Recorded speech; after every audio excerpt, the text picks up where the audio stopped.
हाँ जी बेटा, देखो तो आज हम ये चैप्टर शुरू कर रहे हैं, चैप्टर 12 एटम्स। ठीक है ना। तो इस चैप्टर में हम अलग अलग मॉडल्स पढ़ेंगे एटम की स्ट्रक्चर के बारे में। ठीक है, तो सबसे पहला मॉडल है जो हमारा वो है थॉमसन मॉडल ऑफ एटम। ठीक है ना। इसको एक और नाम भी दिया गया है plum pudding model. Plum pudding model. ठीक है ना। ये कहता है कि ओवरऑल जो हमारा एटम है ना वो न्यूट्रल है। ठीक है ना। ओवरऑल जो हमारा एटम है वो कैसा है, न्यूट्रल है। और इसके अंदर जो पॉजिटिव और नेगेटिव चार्ज है वो यूनिफॉर्मली डिस्ट्रीब्यूटेड है। यूनिफॉर्मली डिस्ट्रीब्यूटेड है। ठीक है ना। ऐसा इसकी स्टेटमेंट है। ओवरऑल एक तो वो न्यूट्रल है और पॉजिटिव नेगेटिव चार्ज इसके अंदर यूनिफॉर्मली डिस्ट्रीब्यूटेड है। इसने एग्जांपल दिया था वाटरमेलन का। ठीक है ना। वाटरमेलन के जो सीड्स होते हैं वो एज अ इलेक्ट्रॉन होंगे। ठीक है ना। यानी जिस तरह से वाटरमेलन में सीड और उस रेड पार्ट की अरेंजमेंट होती है, उस तरह से एक एटम में इलेक्ट्रॉन और प्रोटॉन की या नेगेटिव और पॉजिटिव चार्ज की अरेंजमेंट होती है। तो जो रेड पार्ट होगा वो क्या होगा आपका, पॉजिटिवली चार्ज्ड मैटर बोला उसने, क्योंकि उस टाइम तक प्रोटॉन्स के बारे में पता नहीं लगा था, तो इसको बोला गया था पॉजिटिव चार्ज पार्टिकल। ठीक है ना। और इसको क्या बोला गया था, इलेक्ट्रॉन के बारे में पता लग गया था। तो ओवरऑल थॉमसन मॉडल ने क्या बोला, या प्लम पुडिंग मॉडल ने क्या बोला कि जो न्यूट्रल, ओवरऑल तो वो न्यूट्रल है और पॉजिटिव नेगेटिव चार्ज उसके अंदर यूनिफॉर्मली डिस्ट्रीब्यूटेड है। पॉजिटिव चार्ज आपका ये रेड पार्ट होगा जैसे वाटरमेलन में होता है, और नेगेटिव चार्ज जो है उसके सीड्स होंगे। ठीक है ना। इसका एक चीज़ तो इसने ठीक बोली कि ओवरऑल वो क्या होता है, न्यूट्रल होता है। पर इसके एक दो फेलियर्स हैं। दो मेन फेलियर्स क्या हैं, एक तो रदरफोर्ड मॉडल जो है ना, रदरफोर्ड मॉडल ऑफ एटम आपने पढ़ा हुआ है पहले भी।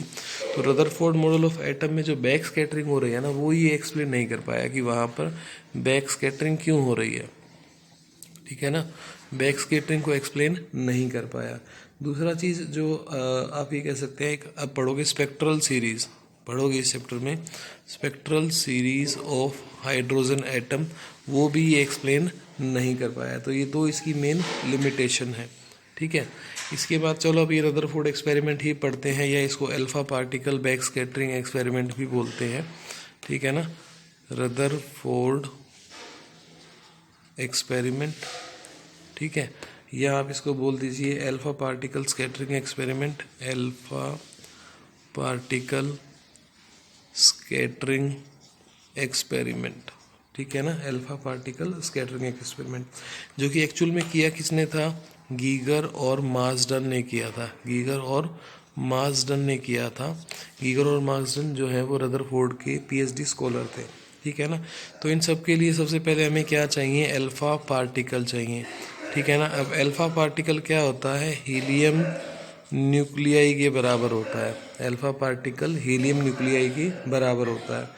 तो क्या किया जाएगा, हीलियम एटम जो होगा ना, उसके अंदर से 2 इलेक्ट्रॉन निकाल दिए जाएंगे। हीलियम एटम के अंदर से 2 इलेक्ट्रॉन निकाल दिए जाएंगे, तो फिर वो क्या बन जाएगा आपका, अल्फा पार्टिकल बन जाएगा। ठीक है ना। इस पर चार्ज क्या हो जाएगा, 2 पॉजिटिव। तो मैंने क्या बोला था कि अल्फा पार्टिकल जो है वो हीलियम न्यूक्लियाई के इक्वलेंट होता है।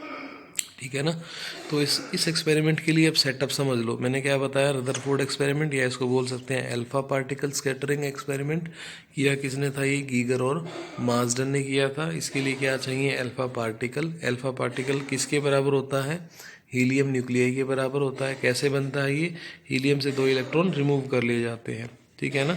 तो ये तो रहा आपका किसके बारे में, अल्फा पार्टिकल की थोड़ी सी इंट्रोडक्शन। अब इसके लिए सेटअप क्या चाहिए, इसके लिए सबसे पहले चाहिए हमारे पास ये लेड का ब्लॉक होना चाहिए हमारे पास, लेड का। ठीक है ना। बताऊंगा लेड क्यों लगेगा। उसके बाद यहाँ पर होना चाहिए हमारे पास radioactive source. Radioactive source. ठीक है ना। पहले इसके नाम लिख देता हूँ, फिर आपको एक एक करके बताता हूँ। रेडियो एक्टिव सोर्स चाहिए हमें। उसके बाद यहाँ पर हमें चाहिए 2 कोलीमेटोर। ठीक है ना। क्या चाहिए, कोलीमेटोर। ठीक है। नाम लिखता हूँ बेटा एक बार सबके। उसके बाद यहाँ पर हमें चाहिए गोल्ड फॉइल। ठीक है ना। उसके बाद यहाँ पर होगी आपके पास जिंक सल्फाइड की स्क्रीन, ठीक है ना। और यहाँ आप चाहो तो एक माइक्रोस्कोप से इसको आप डिटेक्ट भी कर सकते हो। तो यहाँ कह दो भी आपने क्या लगा रखा है, एक माइक्रोस्कोप लगा रखा है, माइक्रोस्कोप। और ये सारा का सारा अरेंजमेंट जो है, ये सारा अरेंजमेंट कहाँ होगा, एक इवैक्यूएटेड चैम्बर में होगा, इवैक्यूएटेड चैम्बर में होगा, ठीक है। अब देखो एक एक करके इसको समझते हैं। तो सबसे पहले मैंने ये बोला कि एक रेडियो एक्टिव सोर्स, एक ऐसा सोर्स जो अपने अंदर से कंटिन्यूसली अल्फा पार्टिकल इमिट कर रहा हो, ठीक है। हम यहाँ पर कौन सा लेते हैं, बिस्मिथ, बिस्मिथ, ठीक है ना। बिस्मिथ हमने रेडियो एक्टिव सोर्स लेना है जो अपने अंदर से अल्फा पार्टिकल निकालेगा। अब मैंने बोला कि ये हमारी लेड ब्लॉक है, लेड का ब्लॉक एक ढांचा सा है ये, ठीक है ना। और लेड क्यों यूज़ किया हमने, लेड इसलिए यूज़ किया क्योंकि लेड जो है ना वो अल्फा पार्टिकल को एब्जॉर्ब कर लेता है, लेड जो है वो अल्फा पार्टिकल को एब्जॉर्ब कर लेता है। यानी इसके अंदर से निकलने वाले अल्फा पार्टिकल जो है ना वो अब सामने की तरफ ही जाएंगे, पीछे नहीं जाएंगे, ठीक है ना, उसने एब्जॉर्ब कर लिया। ये जो कॉलीमेटोर है ये भी क्या करता है, ये भी किसका बना है, लेड का बना है। ये भी क्या करेगा, अल्फा को एब्जॉर्ब करेगा। यानी उससे क्या होगा, हमारे पास एक शार्प फाइनाइट थिन बीम बन जाएगी अल्फा पार्टिकल की, ठीक है ना। हमारे पास एक शार्प फाइनाइट थिन बीम बन जाएगी अल्फा पार्टिकल की। अगर मैं ऑब्जेक्टिव की बात करूं तो इस एक्सपेरिमेंट का ऑब्जेक्टिव इतना ही था कि उनको अल्फा पार्टिकल को स्ट्राइक कराना था, किसके साथ, गोल्ड के एटम के साथ, गोल्ड एटम के साथ। अल्फा पार्टिकल को स्ट्राइक कराना था गोल्ड के एटम के साथ। तो गोल्ड का एटम ही क्यों चूज़ किया, उसका भी एक रीज़न है, वो भी अभी बताऊंगा आपको। ऑब्जेक्टिव क्या था कि अल्फा पार्टिकल को स्ट्राइक कराना था गोल्ड के एटम के साथ। तो सबसे पहले क्या किया इन्होंने, इन्होंने यहाँ पर ये लेड का ब्लॉक लिया क्योंकि लेड अल्फा पार्टिकल को एब्जॉर्ब कर लेगा, जिससे एक स्ट्रेट फाइनाइट थिन बीम बने अल्फा पार्टिकल की। उसके बाद यहाँ पर हमने गोल्ड की फॉइल ली है, गोल्ड की फॉइल, फॉइल का मतलब क्या है, एक पतली सी शीट, ठीक है ना। क्यों ली, क्योंकि देखो गोल्ड जो है ना आपका वो क्या होता है, हाईली मेलिएबल होता है। हाईली मेलिएबल का मतलब क्या है कि उसकी बहुत थिन शीट बनाई जा सकती हैं, ठीक है ना। इतनी थिन शीट बना ली कि अगर मैं ये वाला एरिया कंसिडर कर लूँ, ये वाला एरिया मैं बोल रहा हूँ 1 सेंटीमीटर स्क्वायर है, फॉर एग्जांपल के तौर पे ले रहा हूँ, ठीक है ना। तो इस फॉइल के अंदर सिर्फ एक ही एटम होगा, इतना उसको स्ट्रेच करके, इतना स्ट्रेच करके उसको इतना थिन बना दिया कि यहाँ पर सिर्फ क्या बन रहा है, एक एटम मिल रहा है। तो जो अल्फा पार्टिकल आएगा वो एक एटम से स्ट्राइक कर जाएगा। तो गोल्ड का रीज़न पता लग गया हमें, एक एटम से स्ट्राइक कराना था तो गोल्ड हाईली मेलिएबल होता था, इसलिए हमने वहाँ पर गोल्ड यूज़ किया, ठीक है ना। उसके बाद है हमारा जिंक सल्फाइड की स्क्रीन। जिंक सल्फाइड की स्क्रीन की खास बात क्या है कि जैसे ही अल्फा पार्टिकल आके इससे स्ट्राइक करेगा ना, यहाँ पे हल्की सी लाइट ब्लिंक होगी, यहाँ पर ब्लिंक होगी, और वो लाइट ब्लिंक होना क्या बताएगी कि अल्फा पार्टिकल आ गया। फिर ब्लिंक हुई तो फिर अल्फा पार्टिकल आ गया, फिर ब्लिंक हुई तो फिर अल्फा पार्टिकल आ गया। यानी हर टाइम एक तरीके से ये रिसीविंग दे रही है आपको, रिसीविंग दे रही है कि हाँ अल्फा पार्टिकल आ गया, अल्फा पार्टिकल आ गया, अल्फा पार्टिकल आ गया। तो ये जो प्रोसेस है ये कंप्लीट प्रोसेस हो गई। ऑब्जेक्टिव क्या था कि हम अल्फा पार्टिकल को स्ट्राइक कराना चाहते थे गोल्ड के एटम से। फिर हमने यहाँ पर इवैक्यूएटेड चैम्बर क्यों बनाया, तो इवैक्यूएटेड चैम्बर बनाने का रीज़न ये था बेटा कि हम चाहते थे, फिर उससे ऑब्जेक्टिव पर आ रहा हूँ, कि अल्फा पार्टिकल गोल्ड एटम से स्ट्राइक करे। अगर यहाँ पर एयर भी होती तो एयर के मॉलिक्यूल्स भी तो इस अल्फा गोल्ड एटम से स्ट्राइक करते ना, या हीलियम से, हीलियम न्यूक्लियस से स्ट्राइक करते, अल्फा पार्टिकल से स्ट्राइक करते, तो डिस्टर्बेंस क्रिएट होता। To avoid that we are making it an evacuated chamber. उसके लिए हमने क्या बनाया, इसको अल्फा इवैक्यूएटेड चैम्बर बनाया। तो मैं फिर से रिपीट कर रहा हूँ, लेड ब्लॉक इसलिए यूज़ किया ताकि अल्फा पार्टिकल की फाइनाइट शार्प थिन बीम बन सके, ठीक है ना। बिस्मिथ रेडियो एक्टिव सोर्स लिया था, कोलीमेटर और ये ब्लॉक दोनों ही लेड के बने हुए हैं। गोल्ड इसलिए यूज़ किया क्योंकि गोल्ड हाईली मेलिएबल है, और जिंक सल्फाइड हमें रिसीविंग दे रही है, ठीक है ना। इवैक्यूएटेड इसलिए बनाया ताकि डिस्टर्बेंस क्रिएट ना हो। तो ये था आपका अरेंजमेंट ऑफ रदरफोर्ड मॉडल या अल्फा पार्टिकल स्कैटरिंग मॉडल, जो कि किसने किया था, गीगर और मार्जन ने किया था, ठीक है। अच्छा, इसके बाद नेक्स्ट पर आ जाते हैं इसकी ऑब्जर्वेशन। भाई क्या ऑब्जर्व किया था, फाइनली क्या कंक्लूजन हमें यहाँ से मिला। तो कंक्लूजन कुछ इस तरह से था कि हमें यहाँ मैं ग्राफ बना रहा हूँ स्कैटरिंग एंगल, ठीक है। और ये है आपका नंबर ऑफ एल्फा पार्टिकल। जो उस अरेंजमेंट में हमने ये जिंक सल्फाइड की स्क्रीन ली थी और यहाँ पर माइक्रोस्कोप अरेंज किया था, और इस माइक्रोस्कोप से अलग अलग एंगल पे हमने देखा कि यहाँ कितने अल्फा पार्टिकल आ रहे हैं, यहाँ कितने आ रहे हैं, यहाँ कितने, यानी ये जो माइक्रोस्कोप है ये मूवेबल है इस तरीके से। तो अलग अलग पॉइंट पर कितने अल्फा पार्टिकल आ रहे हैं वो हमने ऑब्जर्व करना था यहाँ पे, ठीक है ना। तो वो देखा, तो स्कैटरिंग एंगल जब कम था, स्कैटरिंग एंगल जब कम था तो वहाँ पर अल्फा पार्टिकल ज़्यादा आ रहे थे, और जैसे जैसे स्कैटरिंग एंगल बढ़ता चला गया अल्फा पार्टिकल्स की वैल्यू क्या हो गई, कम हो गई, ठीक है ना। ये हमें मिला, ठीक है ना, समझ आई ये बात। यानी कहने का मतलब क्या है कि जब स्कैटरिंग एंगल कम है तो अल्फा पार्टिकल जो हैं वो आपके ज़्यादा हैं, यानी इस पॉइंट पर ज़्यादा होंगे। एंगल देखो ना बेटा, यहाँ पर तो एंगल 180 हो जाएगा क्योंकि अल्फा पार्टिकल ऐसे आ रहा था, ठीक है। और अगर वो ऐसे ही चला गया तो स्कैटरिंग एंगल कितना हो गया, ये तो बैक स्कैटर्ड हो गया, 180 हो गया। उसके बाद अगर कुछ इधर चले गए, कुछ इधर चले गए, कुछ ऐसे आ गए, तो यहाँ पर स्कैटरिंग एंगल क्या है आपका, कम है। तो स्कैटरिंग एंगल कम है तो अल्फा पार्टिकल क्या है आपके पास, ज़्यादा स्कैटर्ड हुए। स्कैटरिंग एंगल ज़्यादा है तो अल्फा पार्टिकल आपको मिले हैं कम। ये हमारी ऑब्जर्वेशन थी, ठीक है ना, जो मैंने ग्राफ से आपको बताई। यानी अगर मैं यहाँ से कंक्लूजन करूँ इसका, तो कंक्लूजन क्या बनेगा कि most of alpha particle are scattered with least angle, बहुत कम एंगल से वो क्या हो गए, स्कैटर्ड हो गए, ठीक है ना। और बहुत कम होंगे, लगभग 7,000 या 8,000 अल्फा पार्टिकल में से एक ऐसा होगा जो कि 90 डिग्री या उससे ज़्यादा एंगल पर स्कैटर्ड हो रहा होगा, ठीक है ना। उसके बाद बहुत ही रेयरली एक आधा पार्टिकल ऐसा होगा जो ओकेजनली एक आधा पार्टिकल ऐसा होगा जो बैक स्कैटर्ड हो रहा होगा, जैसे गया था वैसे ही रिटर्न हो जाएगा, ठीक है ना। तो रिजल्ट क्या बना इसका, रिजल्ट ये बना कि मोस्ट ऑफ द स्पेस जो है वो एम्प्टी है, ठीक है ना। क्या बना कि most of the space inside the atom कैसा है, एम्प्टी है। मोस्ट स्पेस कैसा है, एम्प्टी है। पहला कंक्लूजन तो ये बना।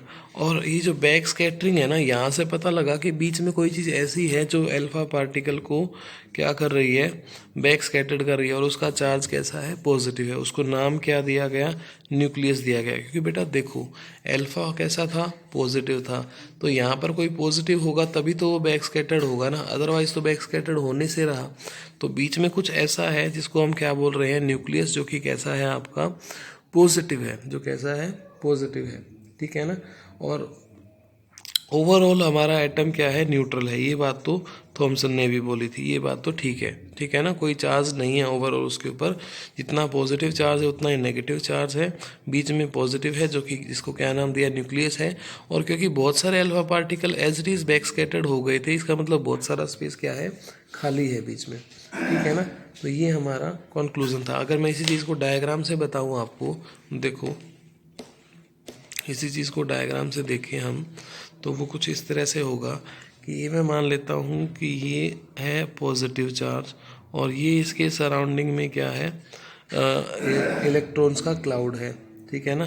तो जो अल्फा पार्टिकल ऐसे आया, ये इस तरह से चला गया, ठीक है ना। थोड़ा और नीचे से आया तो थोड़ा इसको और बेंड कर दो, ठीक है। और यहाँ पर इसको ऐसे बेंड कर दो इस तरीके से, और ये जो होगा ना आपका, ये क्या होगा, जैसे आया था वैसे ही चला गया, ठीक है ना। तो बेटा देखो, एक तो एंगल आप यहाँ पर बनाओ, एक एंगल आप यहाँ पर बनाओ, ठीक है, और एक एंगल आप यहाँ पर बनाओ इस केस में। तो जैसे जैसे आप ये अल्फा पार्टिकल न्यूक्लियस के देखो एक चीज़ और बताता हूँ, इस डिस्टेंस को बोलते हैं इम्पैक्ट पैरामीटर। इम्पैक्ट पैरामीटर, यहाँ से आपको अच्छे से समझ आएगा। इम्पैक्ट पैरामीटर यानी इम्पैक्ट पैरामीटर एक परपेंडिकुलर डिस्टेंस है। इम्पैक्ट पैरामीटर क्या है? एक परपेंडिकुलर डिस्टेंस है जो कहाँ से कहाँ मेजर हो रही है, न्यूक्लियस के सेंटर से अगर मैं कोई लाइन पास करा रहा हूँ तो उस लाइन का पर जो परपेंडिकुलर डिस्टेंस होगा, ठीक है ना, उसको क्या बोलोगे? इम्पैक्ट पैरामीटर बोलोगे। ये परपेंडिकुलर डिस्टेंस होती है किसके अलोंग? वेलोसिटी वेक्टर के अलोंग। वेलोसिटी वेक्टर बोल दो यहाँ पर इलेक्ट्रॉन का। v क्या है यहाँ पर? v है आपका वेलोसिटी वेक्टर फॉर इलेक्ट्रॉन, ठीक है ना, वेलोसिटी वेक्टर ऑफ इलेक्ट्रॉन। अब वेलोसिटी वेक्टर कहाँ होगा? इस डायरेक्शन में। और इस वेलोसिटी वेक्टर की परपेंडिकुलर डिस्टेंस कहाँ से? न्यूक्लियस के ओरिजिन से, ठीक है ना। ये जो डिस्टेंस होगी इसको क्या बोलेंगे? इम्पैक्ट पैरामीटर बोलेंगे। तो देखो बेटा, अगर इम्पैक्ट पैरामीटर की वैल्यू ज़्यादा है तो एंगल क्या है? कम।